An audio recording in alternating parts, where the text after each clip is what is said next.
Viewers, আশা করি সবাই ভালো আছেন। আমার হাতে যে লাউয়ের চারাগুলো দেখতেছেন এগুলো হচ্ছে লালতির সিডের একটা ভ্যারাইটি। এটা হচ্ছে ডায়না। তো এগুলো হচ্ছে হাইব্রিড লাউয়ের চারা।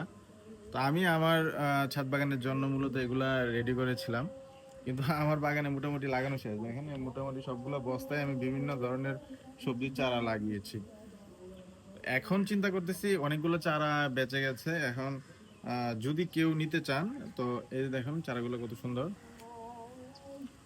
তো চাইলে আমার পরিচিত জনের মধ্যে যদি কেউ নিতে চান আমি ফ্রিতে দিব। আর যদি এমনিতে কেউ যদি জমির জন্য নিতে চান, মানে চাষাবাদ করবেন, তাহলে অল্প কিছু টাকার মাধ্যমে আমি দিয়ে দিব। আহ, যদি নিতে চান তাহলে 2-1 দিনের মধ্যেই নিবেন। তাহলে আপনারও ভালো হবে। আর আমিও চাচ্ছি না যে এই চারাগুলো নষ্ট হোক। কাউকে দিলে হয়তোবা উনি ওনার জমিতে লাগালে ভালো ফলন পাবেন। এগুলো হাইব্রিড চারা। ভালো থাকবেন। আর আমার লোকেশনটা আমি বলে দিই, আমার লোকেশনটা হচ্ছে বালুখালী, কক্সবাজারে। কেউ যদি নিতে চান, কক্সবাজারের মধ্যে যদি কেউ থাকেন, কেউ যদি নিতে চান, তাহলে আমার সাথে যোগাযোগ করতে পারেন। ধন্যবাদ।